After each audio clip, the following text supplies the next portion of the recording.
Hello and welcome to part 20 of my Tsukihime, A Piece of Blue Glass Moon dramatic reading. Last we left off, we were out on a date with Arcueid. Let's get back to the game. Oh gosh. Arcueid begins galloping off, her footsteps echoing lightly. It looks like she's seriously headed to the park. Wait, hold on, hey! I break into a sprint as well, so as not to lose sight of her as she dashes off.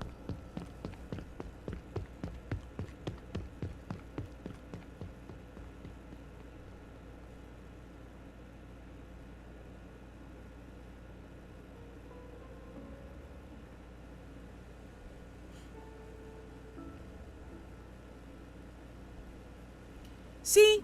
You always follow along, no matter what I say. You idiot. If I leave you on your own, who knows what'll happen? I'm doubled over, panting, my shoulders heaving as I work to get my ragged breathing back under control. I had to push my way through the crowds in order to keep up with her. She really has been dragging me around by the collar all day.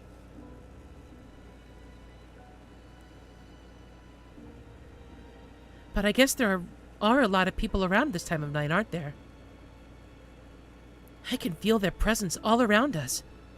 It makes it a little hard to relax. Then why didn't you listen to what I said earlier? I didn't? But I'm sure I heard your voice just fine. Oh, I see. So you were just ignoring me, even though you heard me.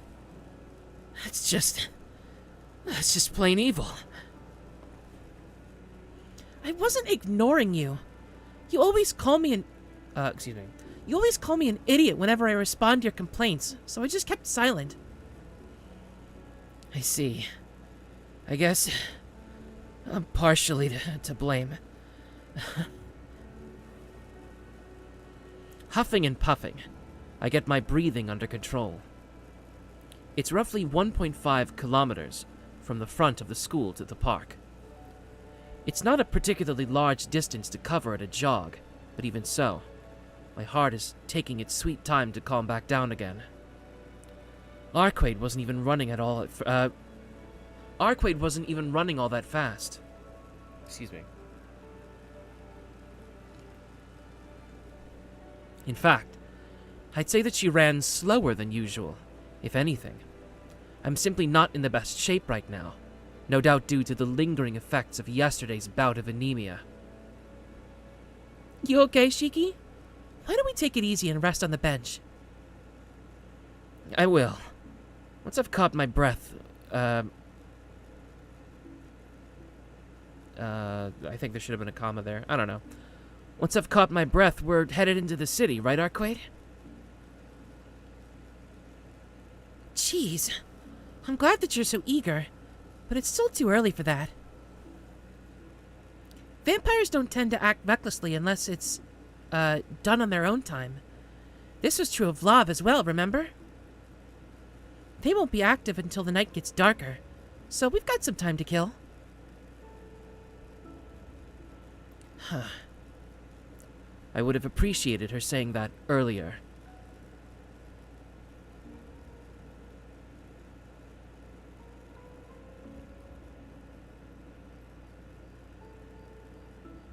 With nothing else to do, I sit on the bench and stare at the clock.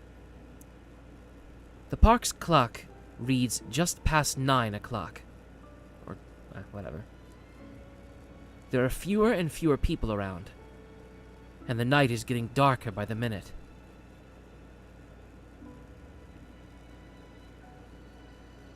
Arcueid doesn't seem to feel like sitting down for whatever reason, and is pacing around by the fountain instead.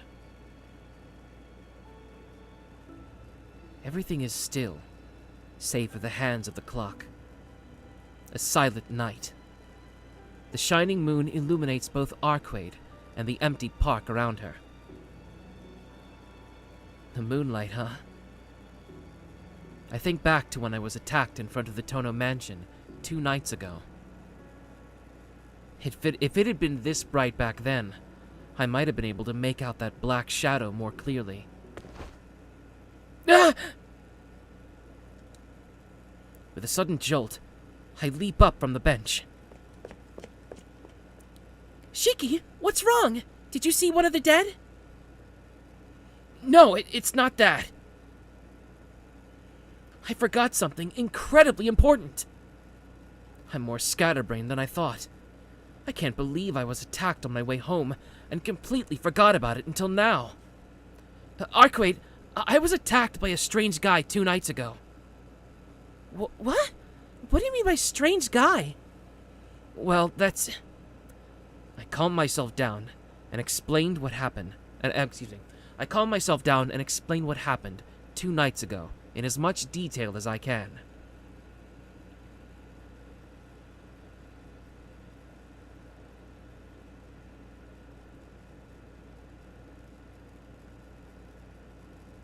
Well, that about wraps it up. After I finally finish explaining everything that had happened, I steal a glance at Arcueid's face to try and get a read of her mood. Her gaze has remained unyieldingly sharp from the minute I started talking up until now.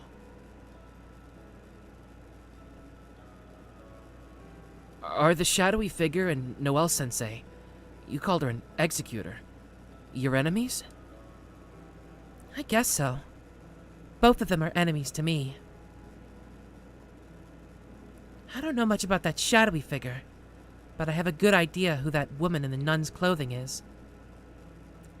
Arcueid narrows her eyes in displeasure. No, rather than displeasure, it's more like nervous irritation.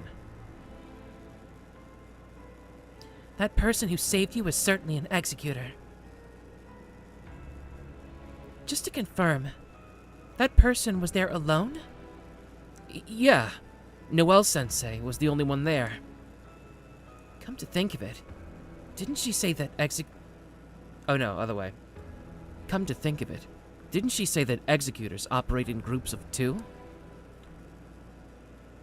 I see. Perhaps she acted on her own. Or maybe there's a reason the other one couldn't make their move. It'll be a real pain if the other one is her. If it really is her, she'll be able to locate the coffin before I can. Perhaps I should get rid of her first. Her irritation has already reached an all-time high. I couldn't say why, but it seems like she can't stand Noelle-sensei's partner. I felt her hostility, thirst for blood, an intimidating aura at close range before, but it's unusual for her to bear her hatred this openly. I wonder if Arcueid and this person are just that incompatible. I understand that you consider Noelle-sensei to be your enemy. She said the same of you as well. But you two have the same objective, so wouldn't it be better to cooperate? I suppose so. There are actually times when I've lent a hand to if the situation called for it. But this time, that's not an option. I can't hand him over to a human. And if she's the executor here, I'll have to deal with her first. Her attitude is utterly uncompromising. I think it'll be better to drop the idea of working together with Noelle-sensei. Okay, so you won't cooperate with them. If that's your stance on it, then I won't bring it up again. I won't pry for your reasons. Huh? Right. Thanks.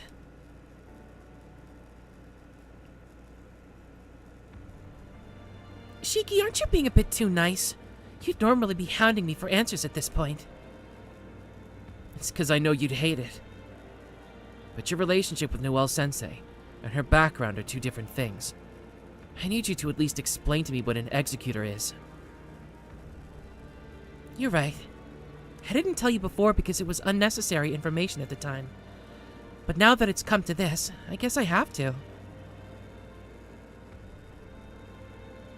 As I've explained before, suzerains try to hide their own existence. Even when they take lives, they deploy various kinds of magecraft to prevent people from noticing anything is out of the ordinary. Do you know why this is the case? To avoid attracting the attention of any would-be attackers, right? If they cause a scene, won't those vampire-slaying specialists start descending on them? Well, there's also the regular human police, but vampires don't really see them as much of a threat. The fight with Vlav really drove that point home. The only things vampires are afraid of are other monsters just like them. Right. Vampires have a natural enemy. Even now, the power balance is in the enemy's favor, on the side of that organization of killers. The reason why vampires exploit humans behind closed doors is for their own self-preservation. They don't conceal their corpses because they're worried about humans starting rumors, but because they hate being sniffed out by their natural enemy. So, that's the kind of group that Noelle-sensei is a part of? A natural enemy of vampires. I guess that's a whole new class of monsters to worry about. As a normal person, I'd really appreciate it if all these outlandish creatures would stop intruding on my life. What are you talking about? It's true that these executors are superhuman, but they're still humans nonetheless. The natural enemy of vampires, of dead apostles, is simply you humans. Their natural enemies are us? Even though we're helplessly being slaughtered as food? It happened a long time ago, back in the infancy of the Common Era. Humans created organizations based on various kinds of magecraft, occultism, and ritualism, and then began eliminating non-human paragons. The most extreme of these is the Holy Church, the most prominent religion throughout Europe, whose name literally means universal. They've been waging a comprehensive elimination of those who are not human for a while now, but their hostility towards vampires is on a whole other level. If you compare all the religions in the world, there are none more hostile towards vampires than the Church. They've become possessed, far too fanatical, so much so that I don't want to get involved with them if possible. Arcueid breathes out a sigh of exasperation. But still, despite what she just said, I get the sense that she still has some sort of connection with the Church. If she didn't, she wouldn't have used the words like... If she didn't, she wouldn't have used words like, if possible.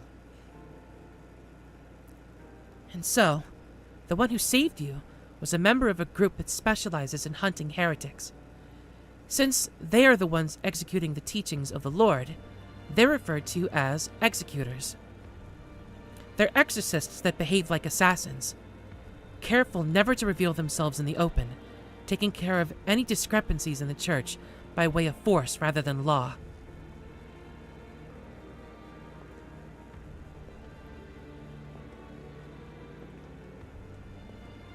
Exorcists. Priests who slay vampires. It feels so fitting that I don't really have any questions. Well, regular executors are no big deal. Executors from the burial agency are on a whole different kettle of fish. Those people will do whatever it takes in order to capture a dead apostle. If the executors deployed here had been theirs, this city would have been wiped off the map before Vlav could get out of control. That's worse than Vlav. Are these people really that indiscriminate? Yeah. If their opponent is a vampire, they have the authority to do whatever they want. Cities targeted by dead apostles are no different. Whether it's inhabited by humans or not, if it's already been corrupted, then they'll burn it to the ground all the same. Just a second.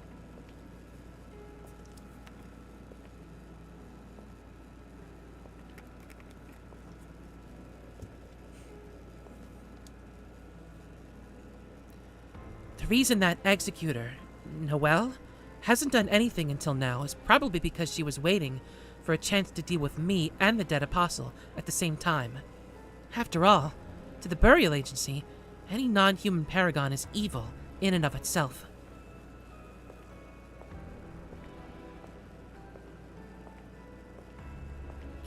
After she finishes venting, Arcueid begins to pace around the park. It seems that things are starting to get complicated.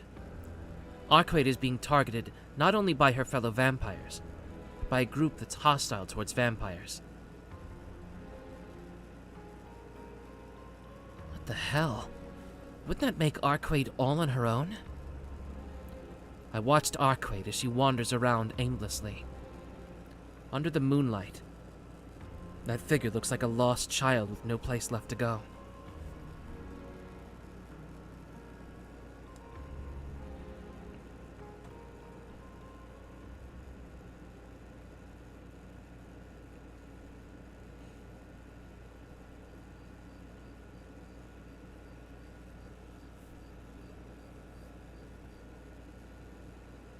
The hands of the clock steadily advance. The 2 hours we've spent in the park passed in the blink of an eye. I caught my breath a long time ago at this point, and there were no more signs of other people. Human and vampire alike, the time has come for night dwellers to make their move. Arcueid, isn't it about time we head out? Yeah, I think we're good to go. Despite agreeing with me, it doesn't seem like Arcueid is fully on board. You've been acting strange for a while now, Arcueid. Did something happen? No, it's not what you're thinking. It's just that the shadowy figure you told me about it's bothering me a bit. Arcueid seems visibly dispirited. Just as I was about to call out to ask her what's on her mind. Oh, that reminds me, Shiki. Yesterday, I got hit on by a guy here. Pardon? A complete 180. She really does turn on a dime. Sorry, I don't get what you're trying to say. Like I said, while I was waiting for you here yesterday, a guy called out to me. No, I understand what happened, but weren't you agonizing over that shadowy figure just a second ago? I was. That's what made me suddenly remember. In the same way you were attacked, I was also suddenly greeted by let me try that again. In the same way that you were attacked, I was also suddenly greeted by another man. Oh, I see. Well, good for you. It's true that you are a real beauty, on the outside at least. Any man with proper sense and admirable courage would at least try to call out to you. So I was right. I also thought that they were an enemy at first, but you mentioned it before, right? That I stand out just by existing? Because of that, I observed his behavior for a bit, and concluded that he was just a normal human being. He really was walking on a knife's edge, wasn't he? I mean, thanks to a certain somebody, I was a little bit irritated that night. Hold on a second. I don't want to believe it. But that guy who hit on you, did you... No, I didn't do anything to him. We just talked for a bit, and then I made him forget about me afterward. Well, if I hadn't remembered what you'd said to me, things might have turned out differently. I see. I'm proud of you, Arcueid. To think even you possess that level of discretion. Discretion? Oh boy, it's been a while, hasn't it? Of course. You're the only one that can really make me angry. There's no one else who has both killed me and saved me before, after all. A vibrant voice, filled with trust. I've lost count at this point of how many times she sprung that smile on me. I mean, well, Anybody would get pissed off if they were murdered. I get off something resembling a retort before adverting my gaze to from the merry Arcueid. It all started a month ago. If it weren't for the serial killings, the park would be full of young couples and students on their way back from a night out, even at this hour. But the only people here chatting now are myself and Arcueid. Hunting vampires and the lines of death have taken a back seat for a moment. We blend into the scenery like we're natural fixtures. Oh, hey, look! Oh, no, it was Shiki said that, sorry. Oh, hey, look! I raised my head at the sudden oh, no, it was Arcueid. Whatever. I raised my head at the sudden call. What, did something happen? Yeah, look at the clock. The time is just right. Arcueid points at the park clock, a big smile on her face. It certainly points to 10 o'clock. The promised time. A spoken promise to meet here at 10 o'clock. Last night, I failed to keep that promise and let that meeting slip away. For some reason, I'm at a loss for words. Why does my heart feel so moved by such a trivial thing? Why does she seem so happy about something so insignificant? I really don't know. I spent all day today walking around the city with her. At no point did I feel like Arcueid really was a vampire. There's something I want to ask. Don't do it, Shiki. Huh? What is it? Well, it's about you. Don't do something stupid. Stop. Yeah? What about me? Are you really a vampire? What kind of answer are you expecting, you moron?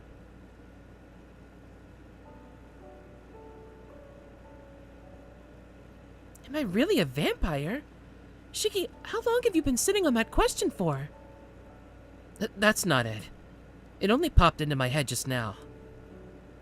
I couldn't look her in the eye as I replied. I can't tell whether this means there's cotton or rocks between your ears. Anyone else would have considered that to be a grave insult.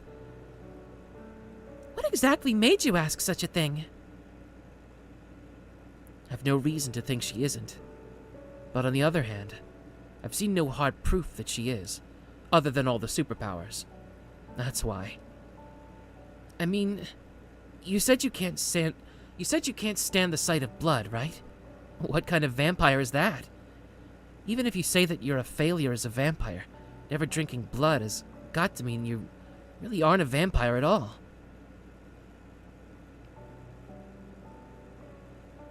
That really isn't it. The truth is, I just don't want her to be a vampire. You're right. In that case, get up and come over here. Arcueid's voice is cold. I dutifully stand up and walk toward her. I meet her gaze. We're standing about 2 meters apart, and then Arcueid takes a deep breath before putting on a forced smile. I guess you're right. I've actually thought the same. I've wondered to myself, is Arcueid Brunstad really a vampire? Thank goodness. I couldn't help myself at blurting out that question, even knowing there was a chance it might hurt Arcueid. I'm glad that she was able to take it as a joke. I know, right? You just don't strike me as a vampire at all. Well, then how about we test it out? Arcueid spoke those words with a mischievous smile. Yeah, I guess we'd have to test, huh? Let's test whether I can really suck blood or not. If I can, will you give me a reward, Shiki? Uh-huh. Arcueid walks toward me with a smile on her face, taking step after step. Tap, tap. I hear the sound of her footsteps as she draws closer.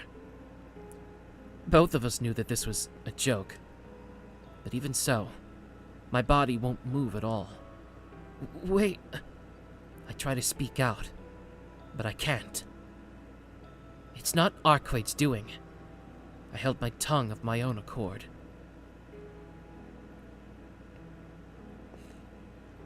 Arcueid's getting closer. One step, then another. She closes in little by little, her head gently lowered. I'm unable to lift even a single finger, my eyes transfixed by her full, sensual lips. You said that I was a failure as a vampire. Her alluring voice reverberates inside my head. I hear her footsteps come to a halt nearby.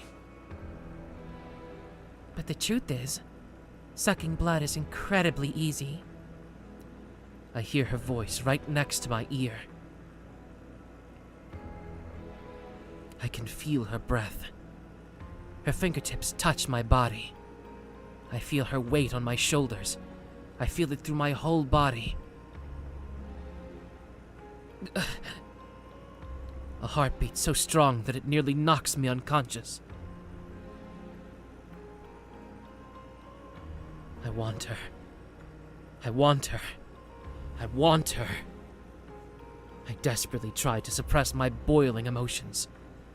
I tried to hold back with every fiber of my being. My left arm trembles so much that my back aches. My right arm desperately longs to embrace her. I want her so bad. There's no way that I can hold back. Even so, I can't allow myself to desire her now. I mean, everything is different. Compared to back then, this feels stronger, more intense. What I want now is fundamentally different to what I wanted then. Killing her isn't what I want. It's a different impulse.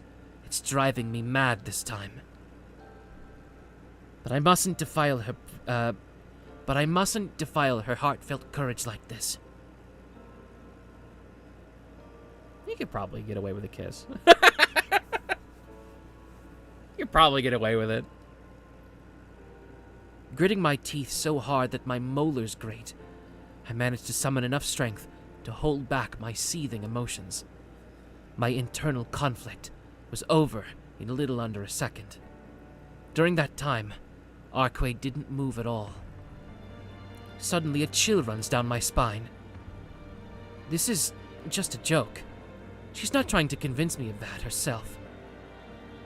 Oh wait, no, sorry. She's not trying to convince me of that, but rather herself.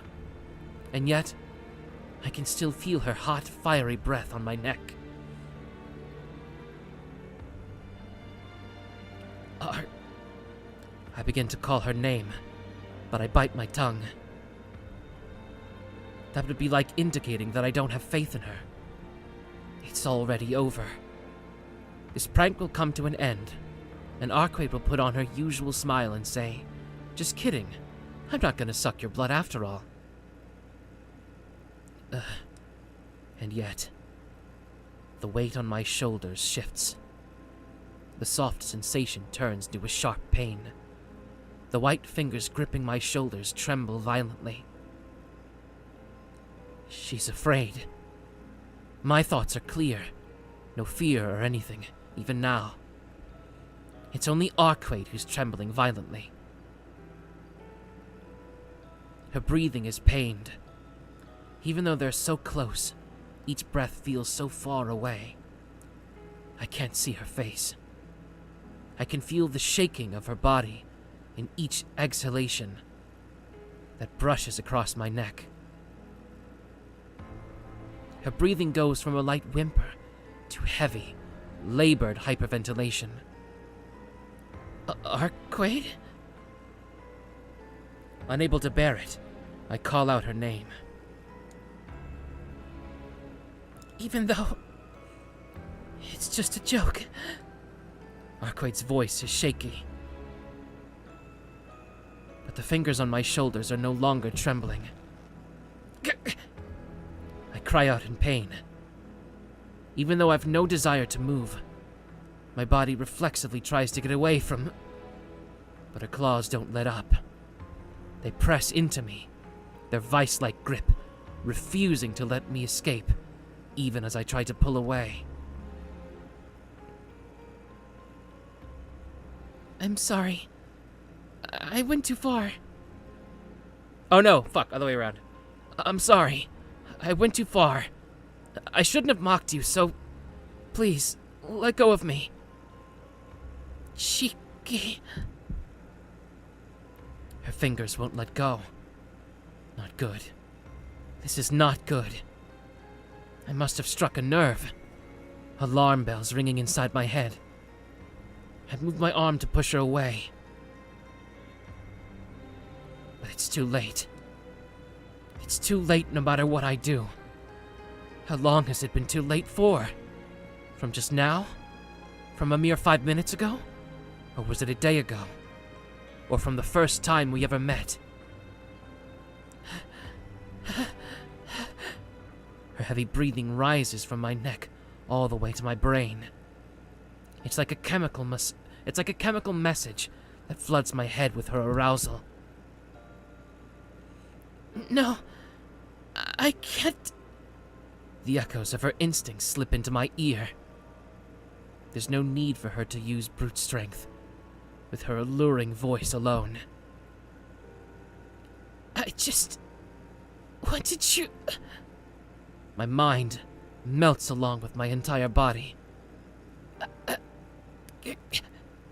feel it on my neck, her hot, frenzied breath. In an instant.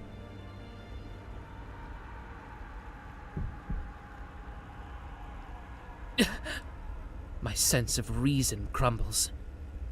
It was a primordial fear. Let me try that again. It was a primordial fear.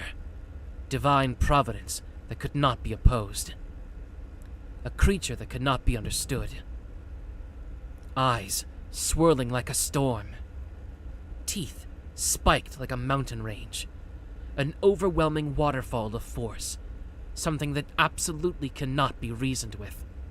Right now, the thing that's about to sink its fangs into my neck is not the woman that I once knew, but the embodiment of her raw, unbridled nature.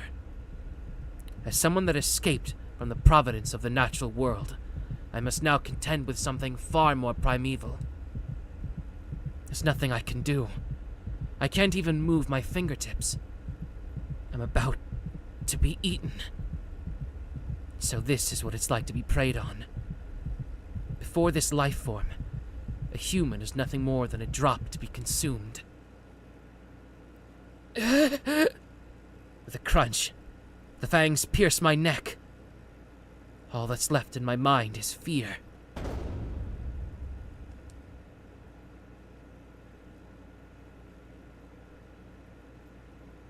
I let out a scream. When I hear my own voice, I can't help but think it sounds pathetic. Perhaps it's only my imagination. But it feels as though Arcueid has stopped dead in her tracks. Uh-oh. I know that black key. But I don't get a chance to confirm if she has. The loud crack of an explosion splits the air in front of me, blowing Arcueid away like dust in the wind.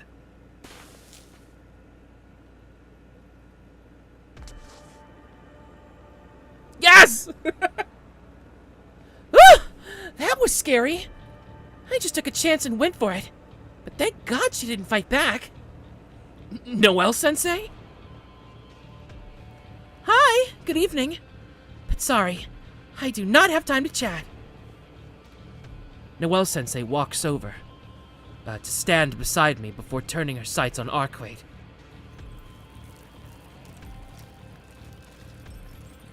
Arcueid is unharmed, despite having been blown back nearly 10 meters. There's not a scratch on her. Arcueid is reeling from the shock. As am I. I can't even work out what I should do in this situation. Meanwhile... Oops, right. That's no good, Shiki-kun. After I'm done with her, you're next. I'm sorry, but just sit tight for a second, okay?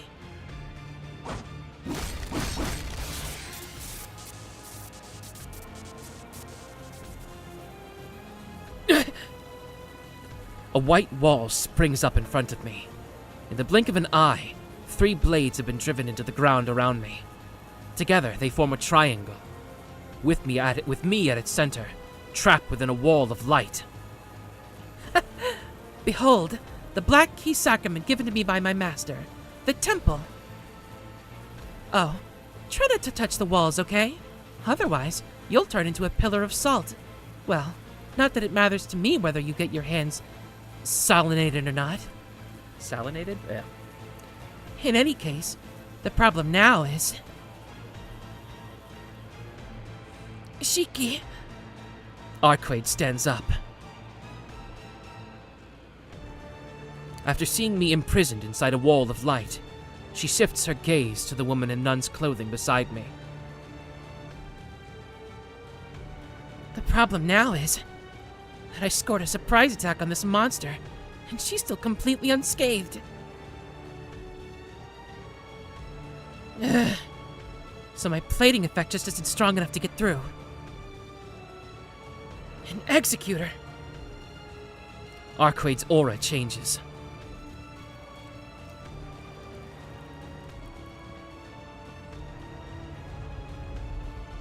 Oh shit!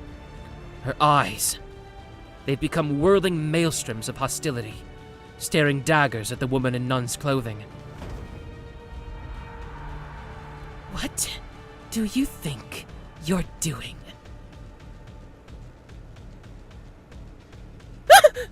I can't! I knew I couldn't do this! I can't do anything against that thing! Ah, shut it. You laborers should just go at it even if it kills you. Fighting monsters supposed to be your people's fucking job, ain't it?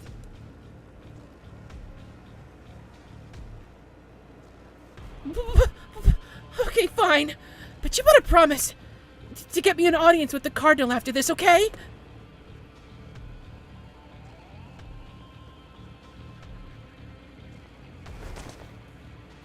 The woman in nun's clothing pitches forward and throws herself at Arcueid, almost like she's being pushed from behind.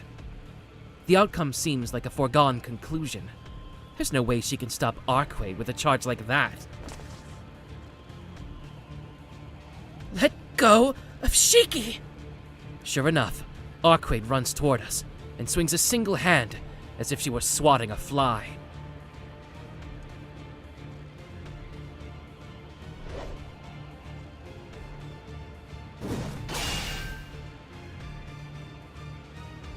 Huh?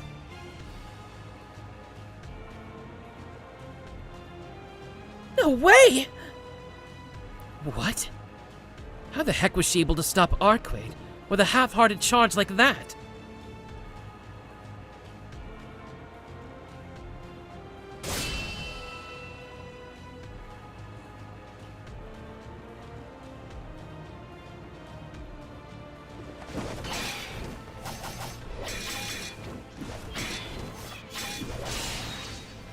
Poor Noelle. She's like, I don't want to be here.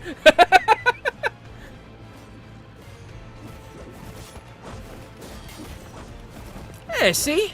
You could do it if you try. Come on then. Go, earn your pay. It ain't free to feed you fuckers, you know. From right beside me, I hear fluent but crass-sounding Japanese. Unable to move from where I am, I turn toward the source. And over there...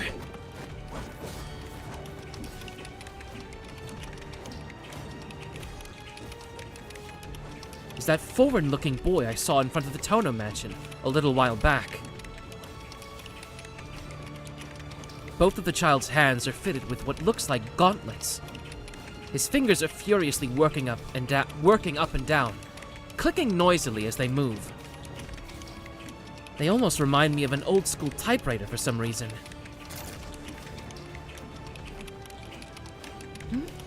What are you looking at, kid? This ain't even that rare, you know.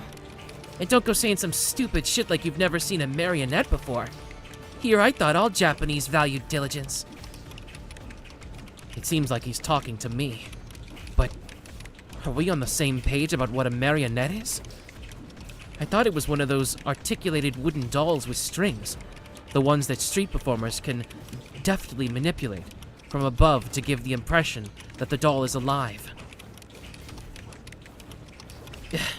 This dipshit can't even last 2 minutes. Fucking figures. Guess now we gotta hash it out instead. Hey! Stand down, Noelle. You're gonna lose your fucking head.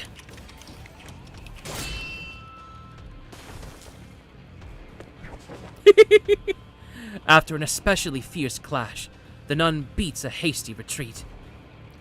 Arcueid, her shoulders heaving with each labored breath, turns to face the wall of light, to face me.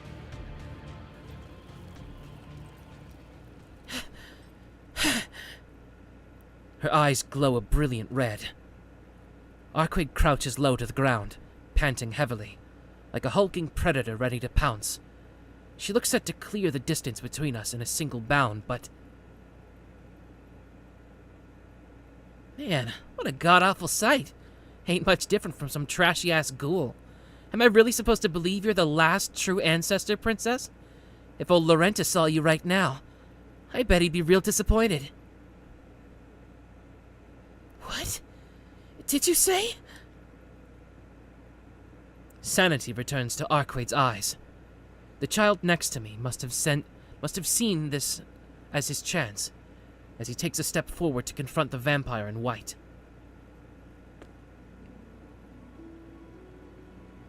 Pleasure to meet you. The name's Mario Gaio Bestino, Eastern Dispatch, acting presbyter. And don't start grilling me about my high rank. Don't like talking about it, but my old man's got a bunch of conveniently adopted kids like me. I see. I take it you're the commander of the executors in this country? Yeah, just got stationed here, though. Sure, I'm just riding Laurentis' coattails, but a title's a title. Ain't gonna let people run loose on my island. Especially if it involves a fuck-up true ancestor that has fallen to evil. I'd rather eat shit than deal with that. Arcueid's will to fight vanishes. No. Perhaps it's more like she's afraid. Finally, you realize. You get you were about to suck his blood and kill him, right? You true ancestors think you're so fucking special. But you're no different from any other bloodsucker, are you? Even if you run around exterminating other vampires, it doesn't do much to change that you're a monster just like them. I wouldn't even think about killing Shiki. Come on now, don't be so fucking coy. We ain't talking about murder here. This is about nature running its course. Your presence alone is enough to cause problems. Thought you knew that. Did you not fucking hear the way this kid screamed when he saw the real you? Can't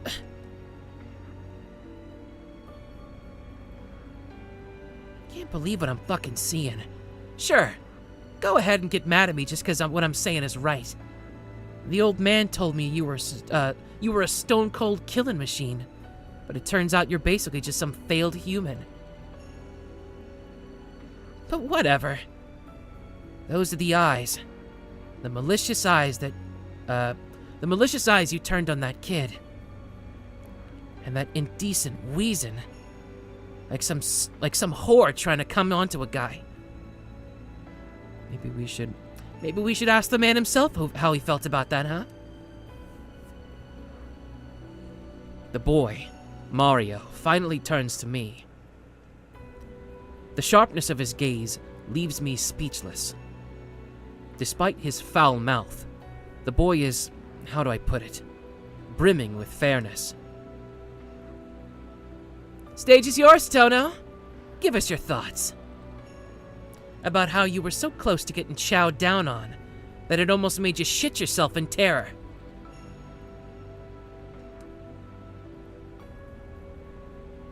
He's got a point, though. I was about to scream. I was about to scream that it's not true, but I stopped myself. Because that would be a lie. In truth, I was scared.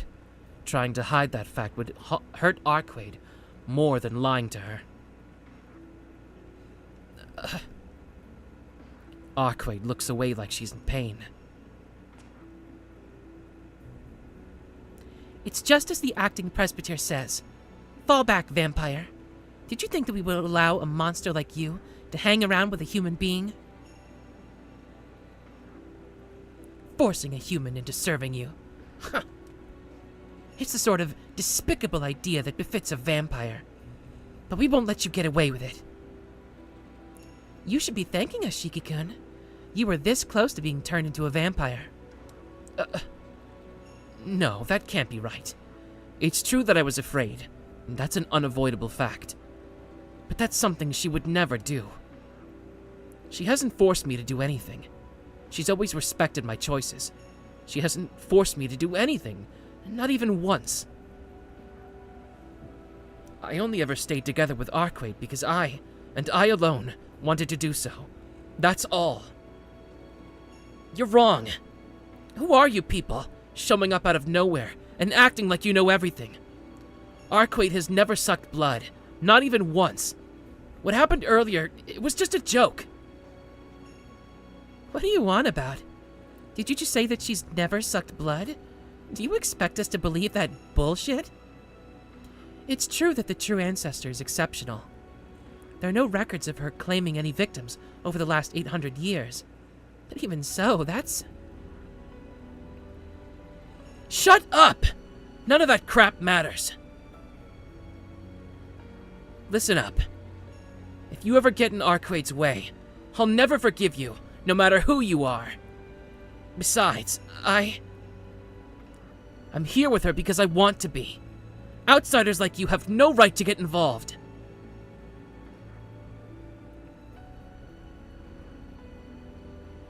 Really? You won't forgive us, will you? Noelle's voice has an edge to it. Some fraction of what she'd brought to bear against Arcueid is now directed at me. Blade still dangling in her hand, she begins to slowly advance. Hey, fat-ass Noelle! What? Fat-ass? Did you just call me fat? Which part? Why? No, wait. Your dirty mouth is the real problem here. Just because you're some spoiled kid of a bigwig doesn't mean you can call me whatever you...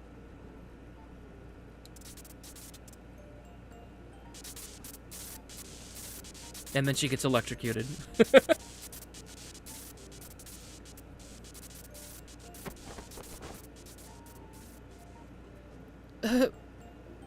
I think that's Shiki speaking. What? The woman in nun's clothing lets out a particular scream and suddenly starts bouncing around spontaneously. The animosity she harbored a second ago has vanished into thin air. I think I'm beginning to understand just where Noelle-sensei stands in the pecking order. Real sorry for this brainless idiot causing a fuss. Turns out that despite being such a coward, she loses her cool fast as hell. I'll give her a real good spanking later, so hope you'll be willing to overlook this. Still, dumbass or not, she does bring up some good points. She hasn't sucked blood once. Ain't that a great fucking story, Tono, right? Don't you think so too, Arcueid Brunstead? Arcueid? She doesn't respond. She simply looks down and bites her lip in frustration. It's It's as if she's implicitly admitting to what the boy just said. Also, let me make this clear. That barrier ain't meant to capture the kid. Had no choice but to put it up to protect the poor little guy against the scary monster here. Free of charge, too. I don't gotta spell out what I mean by that, right?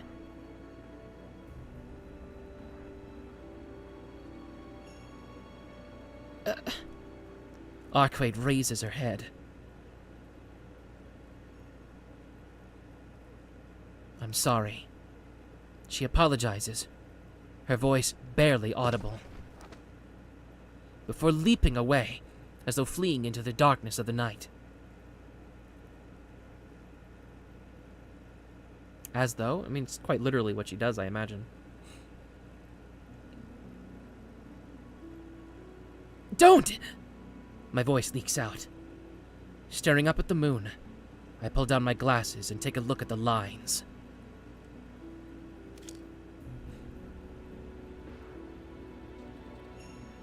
Fuck with me, god damn it!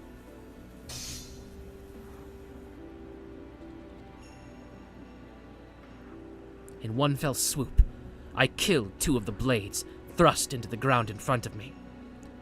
My thoughts are in complete disarray. Her advancing fangs, the scream I uttered, the nonsense spewed by the outsiders. She didn't deny any of it. You're sorry? You're acting like... If she's the one running the way with that anguished face, isn't that like admitting that these people are right?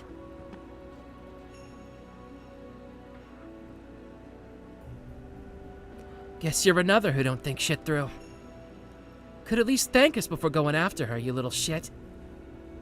You! The boy who introduced himself as Mario didn't block my way, but called me to a halt before I had a chance to run off. Like I would ever thank you! If only you people hadn't shown up here. She'd never have gone off like that! Huh? Are you fucking serious? Or just desperate? Whatever it is, go cool your head in that fountain over there. Going around spewing such blatant fucking bullshit. Really think that's gonna be of any help to her? All those unexpected words, my racing consciousness comes to a standstill. It must be a coincidence. What he said just now really must have been a coincidence. Even so, he's correctly pointed out the harsh truth. I shouldn't tell a lie that I can't even fool myself with. As the boy said, doing so will hurt her, but more importantly, hurt me. Even though I want nothing more than to race after Arcueid right now, I take a deep breath and calm myself down a little. Yeah, true. It pains me to admit it, but you're right. Thanks for rescuing me from Arcueid. I put aside my distrust of Mario and bow my head. Good shit. Changed my mind. Got something I want you to hear.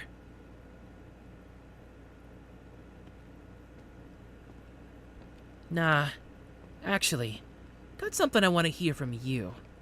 Whatever, same shit. Hey, come with me. Mario trudges over to the bench. Taking a deep breath, I follow suit. To tell the truth, I want to go after Arcueid right away, but I realize deep inside that doing so wouldn't solve anything. I get the feeling that this boy definitely knows what I should be doing from here on. Presbyter, sir? Shouldn't I come as well? I mean, can I sit down and rest? Kill yourself, fat ass! Jesus Christ, that's so fucking mean. Your job here's to keep me safe. I'm the only one who gets to sit on the bench. Tono ain't exactly feeling all too trusting yet, so you'd best to just stay on your feet. He saw right through me. Just like Noel, this boy doesn't seem to fall under any definition of normal.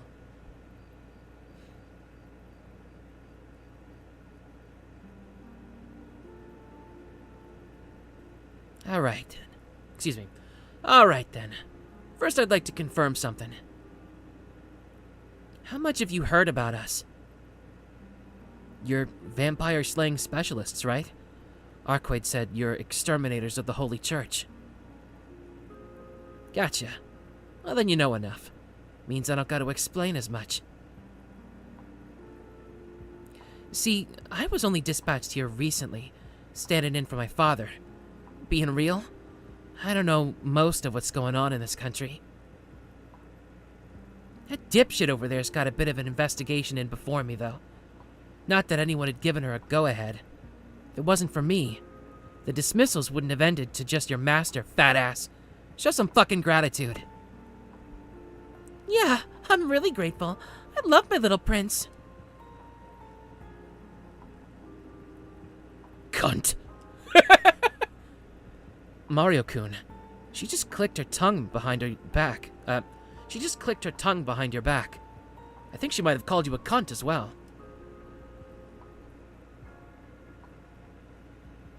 Our job's to eliminate vampires, but our target ain't the true ancestor, Arcueid. She's an annoying-ass competitor, but I ain't dumbass enough to fight something like her straight up.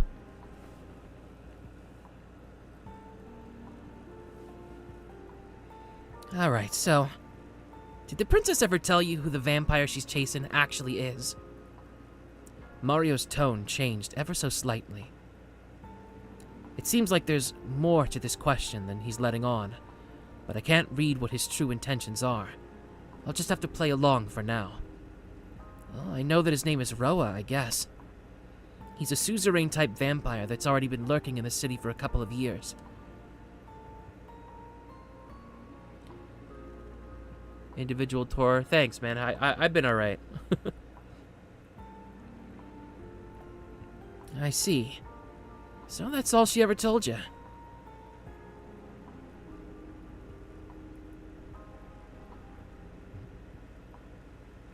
What a miss. In both senses of the word. You ain't got a clue. And neither does the true ancestor. Guess that's why you're running around all lost. Man, the hell happened to her? I can't believe she's this far off the mark. Did she get hit by a meteorite or something? Well, that's probably because I murdered her. I leave that part off. Whatever. Got some reports saying some other big game had showed up. Seemed a bit like bullshit, so I've been putting it off. But maybe I'd better open an investigation. Alright, done with all I wanted to ask you. Let's get the real stuff out of the way. This is why I stopped you. I'll tell you a bit about that enemy your dumbass wants to kill so bad. What? Acting presbyter, that's... In the background, Noel-sensei becomes visibly flustered. It seems that this is highly classified information. Of course, this is also intel that I desperately want. Right now, I'm still clueless as to what kind of vampire Arcueid's enemy really is. That would really help me out, but are you sure it's okay for you to tell me? Of course not. It's confidential. But you know, it kinda concerns you. Sure, you ain't part of our religion, but I believe in treating atheists well. They eventually turn out to be important sources of capital. That statement is in conflict with our doctrine. I'm warning you. Shut it. I'll censor the sensitive bits.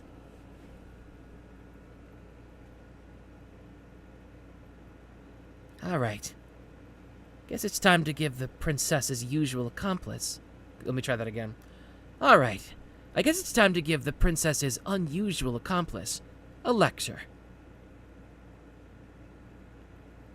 As soon as the next page loads.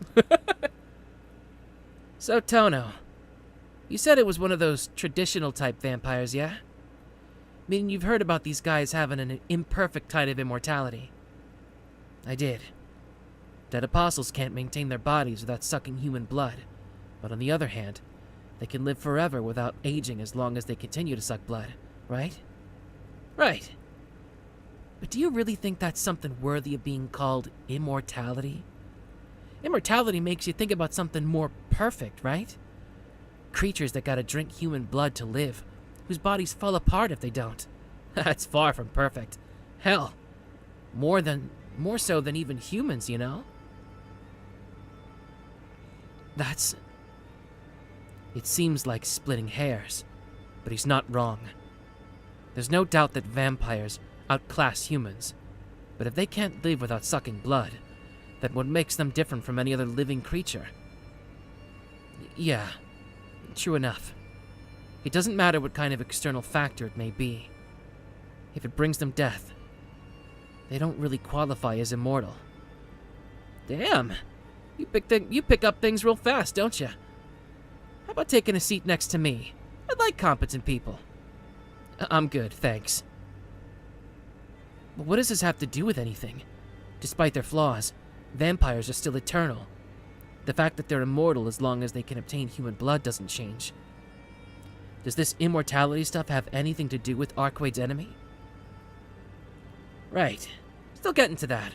Hold your horses.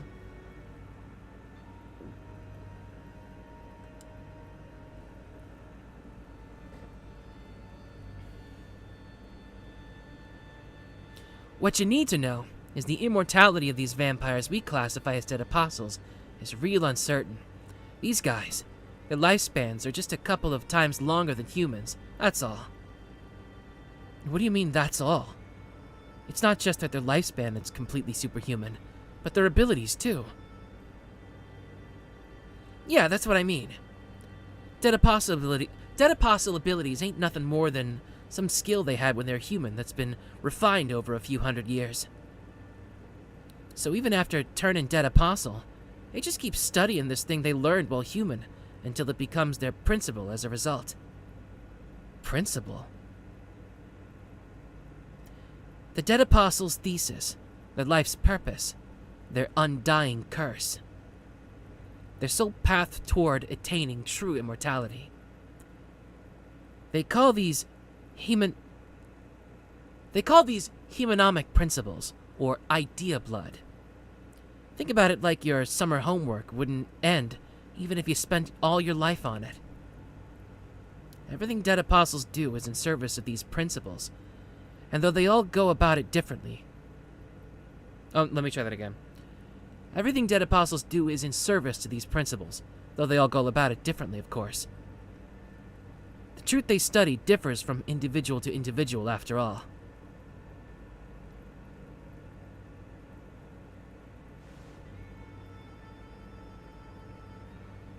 Alright, so, among those dead apostle...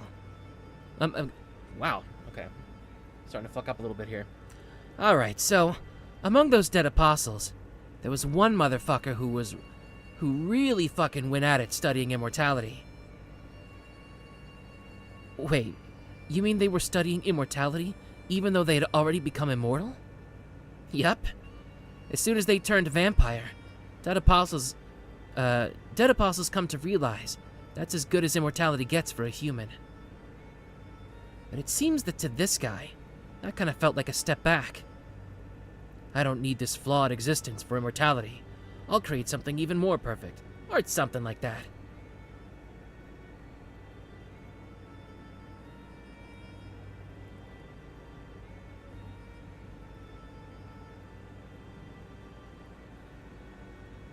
But as long as he's got a form, he'll inevitably perish.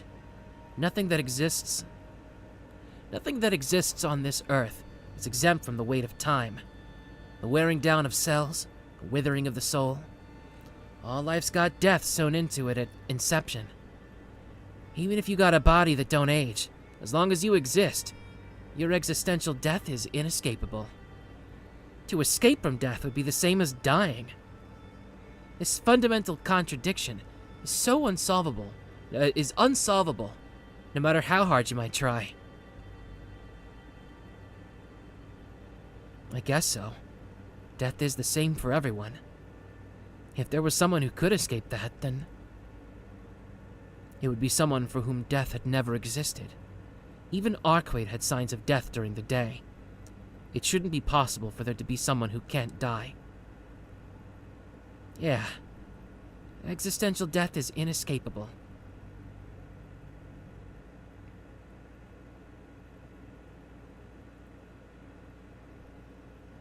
So, instead of a method that prolonged his own life, he set his sights on a method that could continue his own existence, even after death. He realized that's what immortality really was all about. Not a part of our doctrine, but it's kind of like that reincarnation thing. So even if he was to die, if he could start anew as someone else while keeping himself intact, he would remain one step ahead of death. Though I guess you couldn't call it death if he doesn't disappear. Maybe saying he's one step ahead of death is a bit too much. Reincarnation? So in other words, when he's done with his current body, he'll start over again as a fetus? That's right. He uses the time while he's alive to decide on his next body, and transplants the entirety of the information that makes up the self into that baby when it's born. This information... I thought that was the end of the quote. This information remains hidden until the child either reaches adulthood or becomes intelligent in its own right. Once the child has developed a suitable level of intelligence, it's fit for him to take over, and he'll turn into a vampire.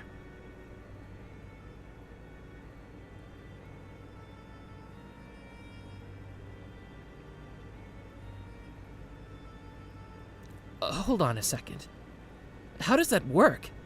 Don't tell me he's performing surgery on the baby while he's still in the womb. No medical procedures used here. As soon as his current body perishes, he reincarnates into a new body that he's decided on beforehand. Kind of like he's copying himself.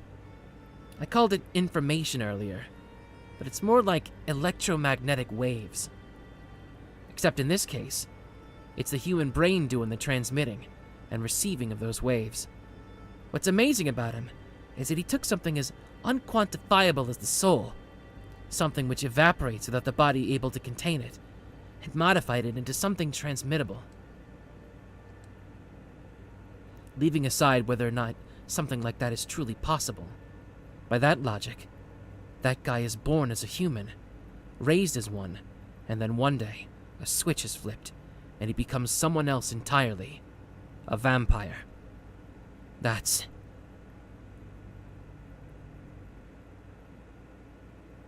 Mario. In other words, that's our guy, right?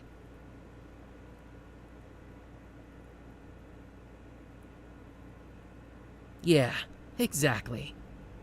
That's the vampire that we, the Holy Church, and the Princess of the True Ancestors are after.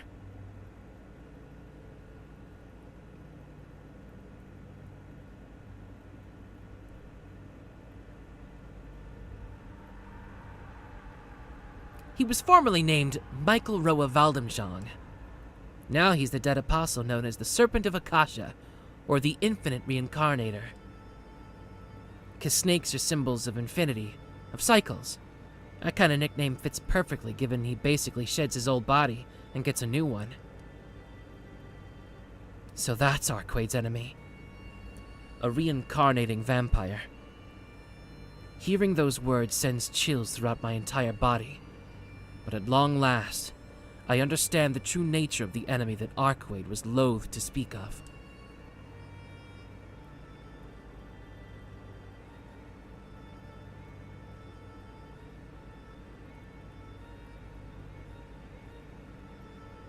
But here's the real issue. Originally, the princess was a tool for killing vampires, but ever since Roa popped up, she's been persistently chasing after him and him alone. To date, Roa's reincarnated 16 times, and each and every time he has, the true ancestors exterminated him. She's exterminated him every time. But even if he dies, he still gets reborn, right? In that case, there's no point of defeating him. Right. Roa gets killed by the true ancestor, reincarnates, and gets killed again. This kind of pattern's repeated itself over and over. In fact, it's been happening for 800 years. If that princess had the power to eliminate not just the opponent's body, but their meaning too, then that fucking bastard wouldn't be able to roam around unchecked. Mario's words are dripping with hate. Maybe it's just my imagination, but it seems like he's got some beef with Roa as well.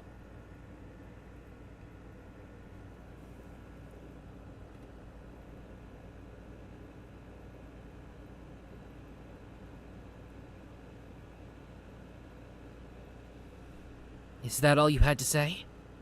If so, hold up, Tono.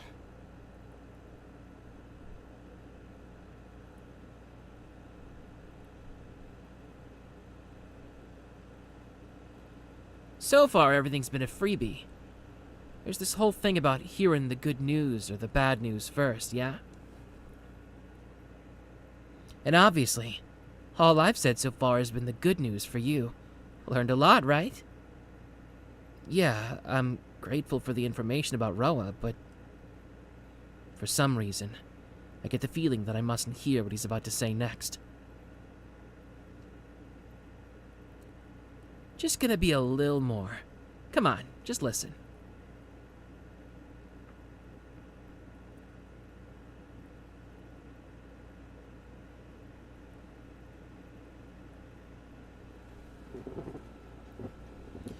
The problem with Roa is that it's real difficult to detect him. That's because he's born a fully fledged human child to ordinary human parents. Roa will only transform his body and consciousness into that of a vampire when he's old enough to adequately act on his own. And so, there's no outward indication that the human in question is a vampire. Once Roa awakens, he utilizes the relationships he's cultivated up to that point to seamlessly blend in with society. By the time the church notices anything out of the ordinary, it's already too late. Nothing will be left of the city but a ghost town. I don't know what to say. What he said was awful. I felt afraid just listening to him.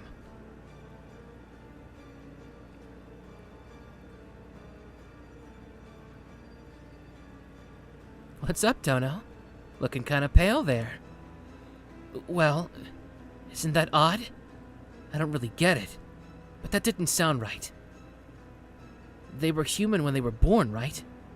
Even if some personality from a previous life were to awaken, wouldn't the body still be human? Real sorry, but that's a no. See, the thing that's reincarnating is not his personality, but his soul. When someone has their blood sucked by the true ancestor, it's not just their body that's contaminated, but their soul as well. Roa passes on the information that makes up his soul to the next self in its entirety. So even if you're born human, your body will transform into a vampire once Roa awakens. But what? Kinda like you said, he'd be pretty weak if that was all. If the body that Roa reincarnates to, if the body that Roa reincarnates into is mediocre, then that generation of Roa will make for a useless-ass vampire.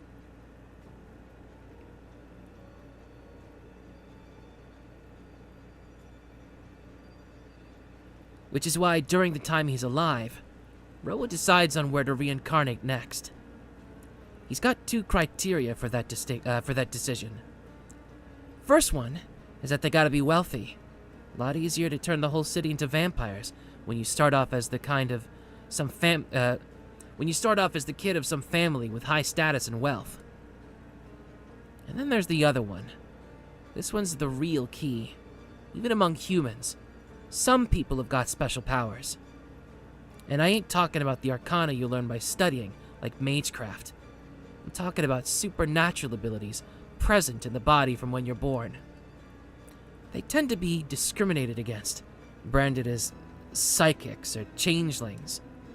Supernatural abilities like these are physiological, so they're passed down through the family, through their bloodline. Roa tends to pick members of these kinds of non-human families for his new body. Families that are both rich and renowned, while carrying superhuman powers within. That's the kind of criteria he considers before reincarnating. So,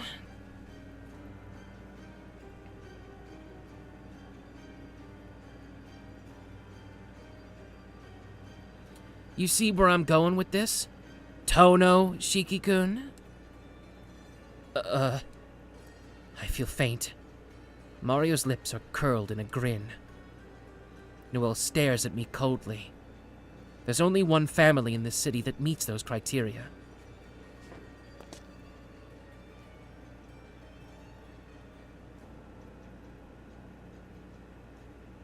I hear a hoarse noise. Oh, that's Noelle laughing.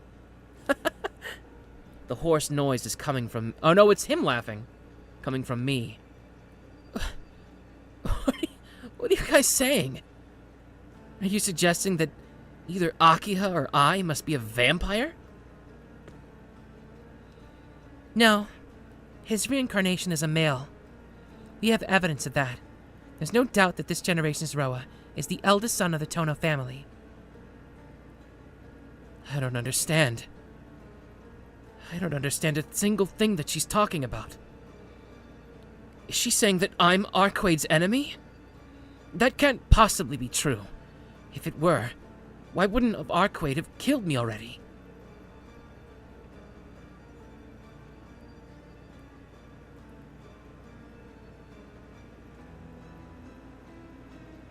Well, that's because until Roa's consciousness emerges, they're still human. Still, seems things weren't as we thought. This dipshit's report's wrong. You ain't Roa's reincarnation. The Serpent of Akash is someone else. Excuse me? Wait, hold on a minute. He went through that whole elaborate explanation, and now he's saying that it's not me?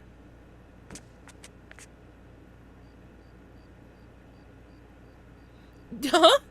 Did you even read our report, you little brat? Do you have any idea how long it took us to conduct this investigation? We're already 100% certain that Tonoshiki is Roa. 100%, you say? And something about the premise was off, you lousy leech. I'm the infamous People Master, and prize son of Cardinal Laurentis, remember? I ain't outdone by either of you, or your master when it comes to judging people for who they are. Why'd you think I even questioned him in the first place? I can get a handle on a person's mind by talking to him for just a couple of minutes.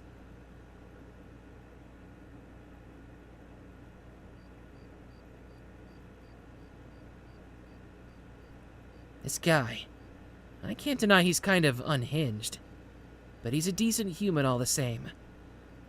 Someone imprinted with a vampire's soul wouldn't have had such a pathetic response. You mean this long conversation was a way of determining whether or not I was Roa? Well, I'm glad that he doesn't find me suspicious anymore, but I'm only getting more confused about this boy's character. So, this means we got no right to do anything to you. Still, not a complete waste of time. Fact still remains that Roa and you are related in some way.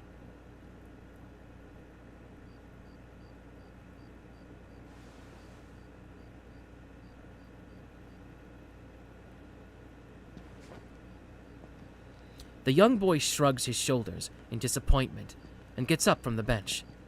His manner suggests that he no longer has any interest in me or my fate.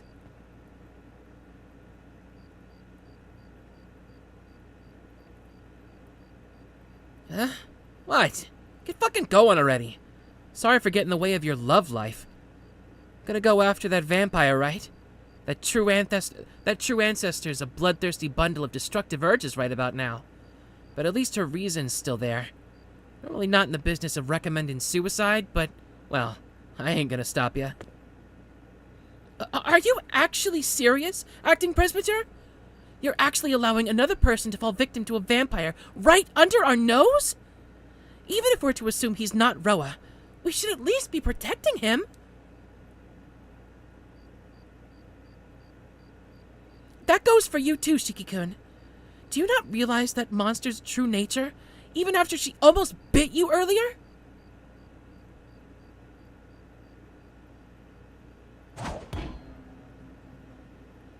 Nobuo blocks my path, her hostility plain to see. She must have her reasons for being so opposed to vampires, but whatever they are, I don't care to know them.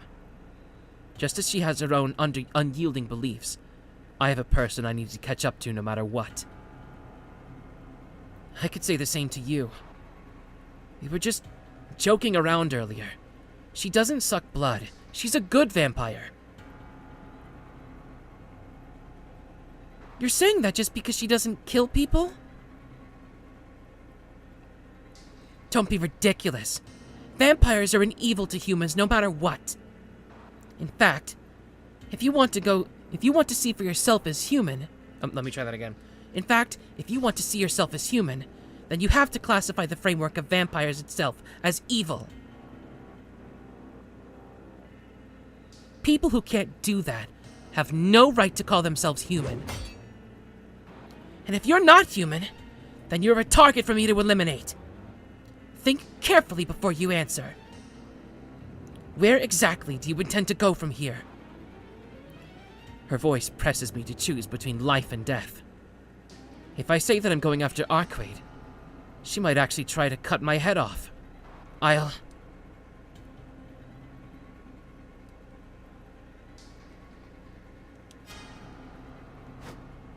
Why can't I pause? There we go. So, we are going to stop for now. Okay. So a couple of things. One, I think this is fun, but I think moving forward, instead of doing streams, I'm going to just record offline and post the episodes that way. And then also, I'm probably going to look into a different emulator because Yuzu chugs for some reason once I start playing a visual novel for longer than an hour. I don't know why that's the case, but whatever system that Type Moon uses to make these isn't super compatible with Yuzu, so I'm going to try and look into something else. And that might delay my progress in that regard. So, yeah. I don't know when I'm going to really start doing these again proper. But I will try really hard to continue doing these as soon as I can. I've got a little vacation coming up, and then I'm gonna have to work on the technical side of this. So yeah. But yeah, that was quite an eventful little scene there, that whole thing. So yeah, next time we'll find out what Shiki chooses, I guess. So, thank you guys for watching. Please subscribe to my YouTube channel. Like, comment, and subscribe, please. If you want more like highlights or funny memes or any of the other content that I make, I do writing and fanfiction and stuff. Check out my Twitter, twitter.com/BerserkChip. I'm very close to 3,000 followers, so that's pretty cool. Yeah. So,